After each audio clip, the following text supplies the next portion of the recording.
É, eu ouvi lógico que são hipóteses, né?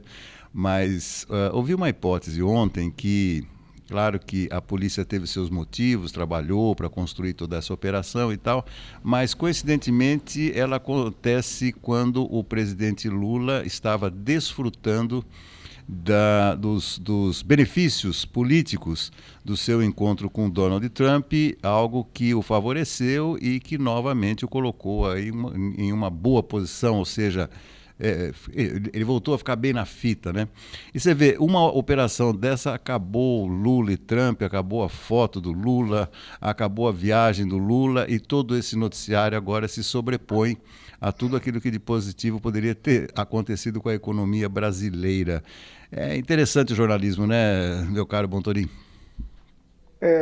De fato, se alguém tentou comentar sobre essa questão, tentando colocar aí uma cortina de fumaças aí nessas conversas do Lula com o Trump, na questão da segurança pública, eu acho que foi um momento errado, né? Por quê? Porque existe uma PEC de segurança que não é aprovada. Os governadores que menos aprovam essa PEC são os governos mais violentos, como o Estado de São Paulo, o Rio de Janeiro, né? Depois vem Minas, o Caiado, que não querem essa PEC da segurança. E se essa PEC da segurança estivesse vigente, nada disso provavelmente, digo provavelmente, porque a gente não sabe como que teria acontecido, né? Então, no momento em que o Congresso reluta em aprovar essa PEC e faz todo um estardalhaço, hoje o Lula assinou e publicou o projeto de lei que endurece as penas ao crime organizado, além de tipificar o crime organizado. Ou seja, o Congresso correu a aprovar uma lei aí que estava lá, dificilmente seria aprovada e já foi sancionada. Mas se é uma tentativa de embaçar aí essa situação, eu não acredito que funcione, não. Mesmo porque as pessoas procuram sempre tirar proveito daquilo que lhes é de interesse, né? Então a gente sabe disso. A gente que milita no jornalismo há muito tempo, a gente que militou numa época do jornalismo imparcial, independente, sabe que hoje o jornalismo não é mais assim, né? O jornalismo hoje ele é opinativo, ele não é noticioso mais, né? Ele é opinativo, ele traz a opinião do profissional que está fazendo a sua cobertura, né? E em qualquer situação, o jornalismo hoje é objetivo, ele tem que ser objetivo e mostrar, independentemente da situação, né? Agora, a gente tem que ver também como que vai ficar essa situação do Rio de Janeiro. Já existe aí um protocolo de apoio, né, federal. O Cláudio Castro ele é um daqueles governadores que acreditam que o crime organizado se extingue à base da bala, o que não é verdade, né? Nós tivemos aí iniciativas interessantíssimas de governos anteriores no Rio de Janeiro, né? Se levarmos lá para trás, na época do Brizola, os CIEPs, né?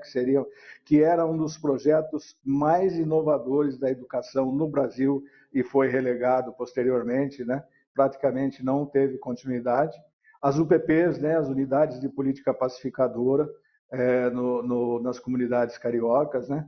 Que em princípio funcionaram bem, mas depois tiveram o desvio pela ocupação das milícias, né? E há também muita notícia, Beto, eu li muito sobre isso também, que essa é uma tentativa do próprio Cláudio Castro, né?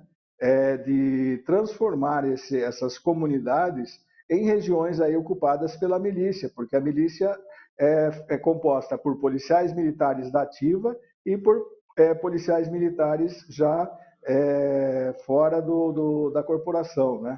E por um grupo de outras pessoas que querem ganhar dinheiro em cima da população. Se por um lado a população fica com medo do crime organizado, também sofre com a ação das milícias, né?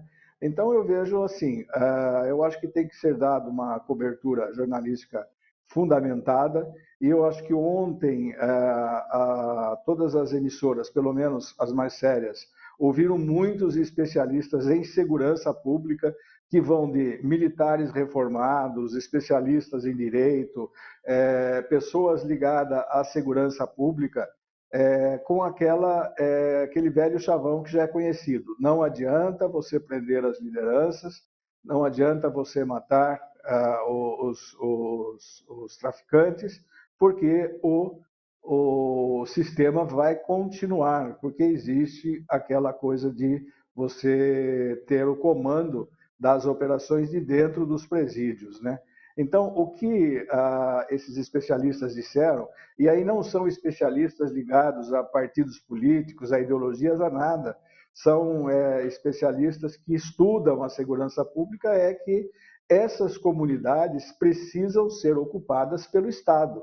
Enquanto o Estado não ocupá-las novamente, quem vai ocupar vai ser o crime organizado e vai ser a milícia. E essa guerra vai continuar e não haverá combate suficiente, velho.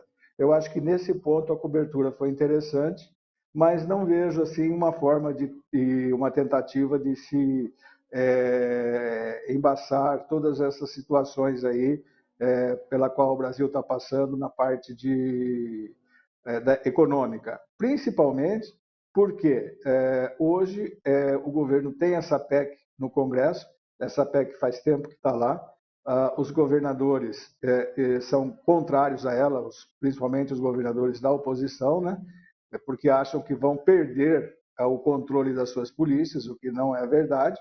E o Congresso fazendo isso dá mais munição para o Lula ainda, para falar que esse é um dos piores congressos que nós temos hoje no Brasil, né? E a opinião pública também está bem desse lado da situação, porque não adianta você aprovar um projeto aqui e ficar recusando o outro ali, ficar fazendo chantagem aqui, apenas por questões políticas, né? Essa ação do governo do Rio de Janeiro foi uma ação mais política do que de segurança pública mesmo. Então, eu acho que nós temos que ir por esse lado, o lado da ocupação.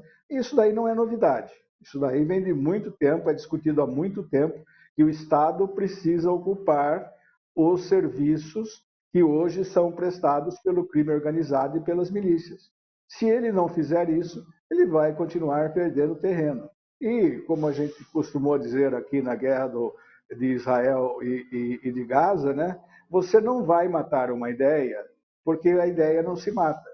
Você consegue controlar se você agir ao contrário dessa ideia, se você agir para tentar fazer com que essa ideia saia da cabeça das pessoas. Então é isso que nós temos que ver, né? Mas parece que a cobertura ontem foi um pouco mais comedida, ouviram muitos especialistas, né? E também não tem muito mais o que falar, né? Tudo que aconteceu, os corpos encontrados na mata, perguntar será que a polícia ia recolher aqueles corpos ou ia deixar eles escondidos se as pessoas não estivessem lá procurando esses corpos. E começou a aparecer também corpos decapitados, né? Entre eles tem uma mulher também que foi morta, né? Que é do Comando Vermelho, mas o principal líder continua foragido, né? O principal líder solto, porque os dois principais líderes estão presos, que é o Marcinho VP e o Fernandinho Beiramar. Esses estão presos em presídio de segurança máxima.